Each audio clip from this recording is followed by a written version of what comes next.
Hello दोस्तों, good morning. मैं हूं बलवीर सिंह। आप सभी का स्टडी अड्डा दिल्ली चैनल पे हार्दिक स्वागत, अभिनंदन। दोस्तों, आज है 5 अप्रैल। 5 अप्रैल से जितने भी मोस्ट इम्पोर्टेंट करंट अफेयर रहेगा, हम लोग इस वीडियो में डीपली डिस्कस करने वाले हैं। क्योंकि दोस्तों, करंट अफेयर आप स्टेट का एग्जाम देख लीजिए या नेशनल एग्जाम देख लीजिए, दोनों में बहुत इंपॉर्टेंट रोल रहता है इसका। क्योंकि दोस्तों 10-15 क्वेश्चन आपको हर एग्जाम में इसके देखने को मिलता है। और ये दोस्तों आप किसी एक दिन में आपको अपना डेवलप नहीं कर पाएंगे करंट अफेयर की। ये आपने एक दिन पढ़ लिया या आपने दोस्तों 2 दिन पढ़ लिया तो आप करंट अफेयर अपना अच्छा कर पाएंगे, ये इम्पॉसिबल है दोस्तों। इसके लिए आपको दोस्तों डेली थोड़ा थोड़ा करके अपना करंट अफेयर को अच्छा करना है। इसलिए दोस्तों आप जो हमारा वीडियो आता है डेली का करंट अफेयर का सुबह, इसको दोस्तों आप पहले नोट डाउन करें, इसको अच्छे से रिवाइज करें। और जिस भी कुछ क्वेश्चन में आपको कंफ्यूजन लगे, आपको याद करने में दिक्कत हो, तो उसको दोस्तों करंट अफेयर में डिटेल में लिखें। तो जो चीज़ आप एक बार लिख देते हैं वो आप कभी नहीं भूलते हैं। चलो दोस्तों, इसी के साथ आज स्टार्ट करते हैं हमारा 5 अप्रैल का मोस्ट इंपोर्टेंट करंट अफेयर। पहला क्वेश्चन हमारा ये है, हाल ही में ICC women cricket world cup 2022 किसने जीता है? अब दोस्तों आईसीसी वुमेन वर्ल्ड क्रिकेट किसने जीता है? ये दोस्तों जीता है ऑस्ट्रेलिया ने। ऑस्ट्रेलिया ने दोस्तों इंग्लैंड को हराया और दोस्तों ऑस्ट्रेलिया विजेता रहा इसमें। ठीक है दोस्तों, ऑस्ट्रेलिया विजेता रहा इसके अंदर। और ये होस्ट किसने किया दोस्तों? ये होस्ट किया है न्यूजीलैंड ने। इसको होस्ट किसने किया है? न्यूजीलैंड ने इसको होस्ट किया है। तो इसके बारे में डिटेल में जानते हैं दोस्तों। ये है ऑस्ट्रेलिया की क्रिकेट टीम और इसने ही दोस्तों ये आईसीसी वुमेन वर्ल्ड कप जीता है 2022। थोड़ा बहुत इसके बारे में और डीपली डिस्कस कर लेते हैं दोस्तों। अब दोस्तों आईसीसी, इसकी स्थापना कब हुई थी? इसकी स्थापना कब हुई थी? 1909 में। इसका हेडक्वार्टर कहाँ है दोस्तों? दुबई में। और आईसीसी फुल फॉर्म क्या है दोस्तों? International cricket counselling. अब दोस्तों ऑस्ट्रेलिया ने ये जीता है। ठीक है, ऑस्ट्रेलिया ने जीता है। ऑस्ट्रेलिया की दोस्तों कैपिटल क्या है? स्टॉक मॉरिसन वहां के प्राइम मिनिस्टर है। ऑस्ट्रेलिया की कैपिटल दोस्तों कैनबरा। ठीक है, नेक्स्ट क्वेश्चन, हाल ही में राष्ट्रपति रामनाथ कोविंद किस देश की 3 दिवसीय यात्रा पे गए हैं? अब राष्ट्रपति रामनाथ कोविंद किस देश की 3 दिवसीय यात्रा पे गए हैं? ये दोस्तों Turkmenistan. Option number C it will be right answer. Turkmenistan के 3 दिवसीय यात्रा पे गए हमारे राष्ट्रपति रामनाथ कोविंद। अब दोस्तों तुर्कमेनिस्तान, तो पहले मैप में देखते हैं दोस्तों, वर्ल्ड के मैप में देखते हैं। ये दोस्तों तुर्कमेनिस्तान जो मैप में आपको हाईलाइट करके दिखाई दे रहा है, ये है दोस्तों तुर्कमेनिस्तान। ये हमारा इंडिया के बाद पाकिस्तान, ये अफगानिस्तान, फिर तुर्कमेनिस्तान। इसकी कैपिटल क्या है दोस्तों? अशगाबत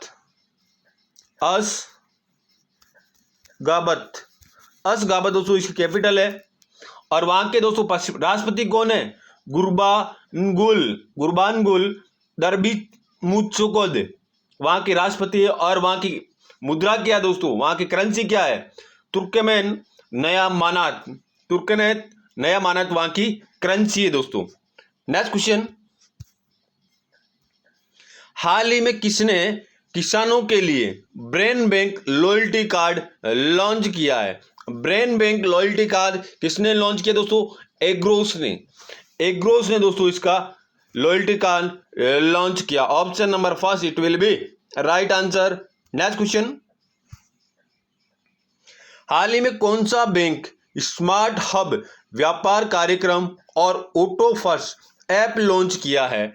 अब किसने किया दोस्तों? ये HDFC बैंक ने किया है। HDFC bank, option number B it will be right answer. इसके बारे में थोड़ा डिटेल में जान लेते हैं दोस्तों। HDFC बैंक ने ये लॉन्च किया दोस्तों। ठीक है, अब ये कार्यक्रम है क्या दोस्तों? इस कार्यक्रम में जानते हैं दोस्तों, HDFC बैंक ने दोस्तों smart hub merchant solution 3.0 launch किया। HDFC बैंक का दावा है कि कारोबारियों के लिए देश का पहला बैंकिंग और पेमेंट सॉल्यूशन है।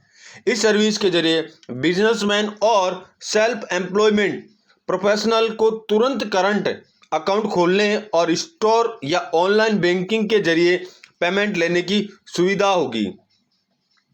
ये दोस्तों खास करके जो व्यापारी वर्ग है उनके लिए दोस्तों ये स्टार्ट किया गया स्मार्ट हब मर्चेंट सॉल्यूशन 3.0 किसके द्वारा किया गया? HDFC बैंक के द्वारा। Next question. अब दोस्तों HDFC बैंक की स्थापना कब हुई? इसकी स्थापना हुई थी दोस्तों 1994। कहां हुई थी दोस्तों? मुंबई में इसकी स्थापना हुई। और इसके दोस्तों चेयरमैन कौन है? इसके चेयरमैन है दोस्तों शशिधर जगदीशन। इसके चेयरमैन है दोस्तों शशिधर जगदीशन। ठीक है। Next question. हाल ही में BCCI सचिव जय शाह का ACCI अध्यक्ष के रूप में कार्यकाल कितना बढ़ाया गया? अब दोस्तों BCCI के अध्यक्ष जय शाह, BCCI के अध्यक्ष सौरव गांगुली है और जय शाह वहां के BCCI के चेयरमैन है। अब दोस्तों इसके कार्यकाल कितना बढ़ाया गया? इनका कार्यकाल 1 साल के लिए बढ़ा दिया गया है। जय शाह का कार्यकाल 1 साल के लिए बढ़ा दिया गया है। अब दोस्तों BCCI पहले तो देखते हैं जय शाह। ये दोस्तों जय शाह जो हमारे गृह मंत्री अमित शाह के सपुत्र है। अब दोस्तों BCCI इसकी स्थापना कब हुई थी दोस्तों? 1928 में। इसका हेडक्वार्टर कहां है दोस्तों? मुंबई में। ठीक है। Next question.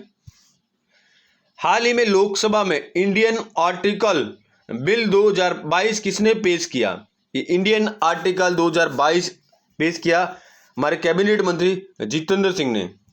ये दोस्तों जितेंद्र सिंह, इन्होंने दोस्तों ये बिल पेश किया है। Next question. हाल ही में भारत की पहली रैपिड रेल का अनावरण दिल्ली से कहां तक किया गया? दोस्तों भारत की पहली रैपिड रेल का अनावरण कहां किया गया? ये मेरठ तक किया गया। अब दोस्तों रैपिड रेल के बारे में मैं आपको थोड़ा बहुत डिटेल में बता देता हूं।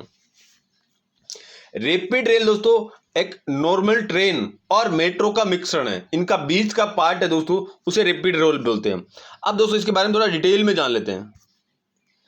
ये दोस्तों Delhi Meerut regional rapid transit system ये ट्रेन है दोस्तों। ये एक तरह की मेट्रो टाइप की ट्रेन होगी। ठीक है, इसके बारे में जान लेते हैं। दिल्ली मेट्रो रैपिड रेल से जुड़ी अच्छी खबर है कि समय से दौड़ेगी हाई स्पीड ट्रेन। सफर के दौरान मिलेगी कई सुविधाएं। ठीक है, दिल्ली मेट्रो रैपिड रेल अधिकारियों ने दिल्ली मेट्रो के बीच में हाई स्पीड सफर करने के लिए तैयार किए जा रहे रैपिड रेल कॉरिडोर का जायजा लिया। ठीक है, इसका सफल परीक्षण हो गया है। कॉरिडोर बनाने से दिल्ली से मेरठ के बीच में 60 मिनट का सफर पूरा होगा। इस दौरान ये दोस्तों ये ट्रेन कितने स्टेशनों पर रुकेगी? 25 स्टेशनों पर रुकेगी। Next question. हाल ही में किसने मानव तस्करी रोधी प्रकोष्ठ शुरू किया? अब दोस्तों मानव रोधी प्रकोष्ठ किसने शुरू किया है? दोस्तों NCB national commission for women इसने दोस्तों मानवरोधी प्रकोष्ठ शुरू किया। अब दोस्तों इसके बारे में मानवरोधी प्रकोष्ठ है क्या, इसके बारे में थोड़ा डिटेल में देखते हैं। राष्ट्रीय महिला आयोग ने शुरू किया मानव तस्करी रोधी प्रकोष्ठ। जानिए क्या फायदे इसके। ठीक है, महिला एवं बाल विकास मंत्रालय कौन है दोस्तों? स्मृति ईरानी। इसकी मंत्री कौन है? महिला एवं बाल विकास मंत्री स्मृति ईरानी द्वारा जारी विज्ञप्ति के अनुसार इस प्रकोष्ठ की स्थापना कानून प्रवर्तन अधिकारियों के बीच में जागरूकता बढ़ाने और क्षमता निर्माण में मदद करने के उद्देश्य से की गई है। मानव तस्करी का मुकाबला करने के लिए कई तरह के प्रशिक्षण कार्यक्रम चलाए जाएंगे इसके तहत। इसका मतलब है दोस्तों कि जो मानव तस्करी है उसको रोकने के लिए उनके बड़े बड़े अधिकारी है उनको प्रशिक्षण दिया जाएगा कि किस टाइप के ये मानव तस्करी को रोका जाए। इसका NCB का ये प्रोकोस्ट है, इसका मेन उद्देश्य यही है। ठीक है दोस्तों। अब दोस्तों एनसीबी, नेशनल वुमेन कमीशन, इसकी स्थापना कब हुई थी? इसकी स्थापना दोस्तों 1992 में। इसका हेडक्वार्टर कहाँ दोस्तों? मुंबई में। इसका हेडक्वार्टर कहाँ दोस्तों? सॉरी, दिल्ली में इसका हेडक्वार्टर दोस्तों, न्यू दिल्ली इसका हेडक्वार्टर है। और इसकी प्रेसिडेंट कौन है दोस्तों? रेखा शर्मा। महिला आयोग की अध्यक्ष कौन है दोस्तों? रेखा शर्मा। रेखा शर्मा महिला आयोग की अध्यक्ष है। नेक्स्ट क्वेश्चन, हाल ही में किसने टेम्पल 360 वेबसाइट लॉन्च की है?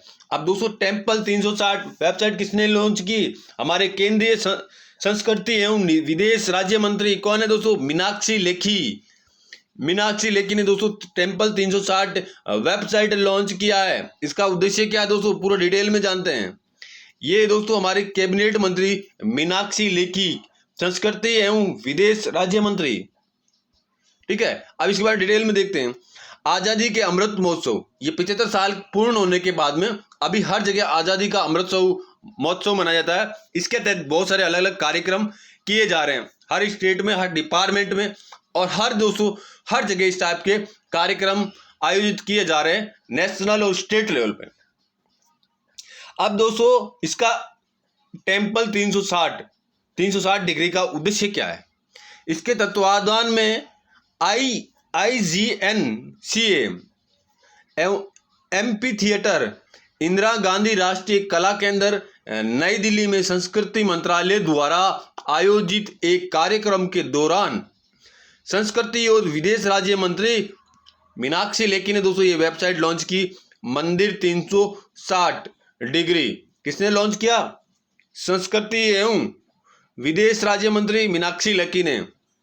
तो ऑप्शन नंबर कौन सा हमारा राइट हो जाएगा दोस्तों? Option number B, it will be right answer. Next question,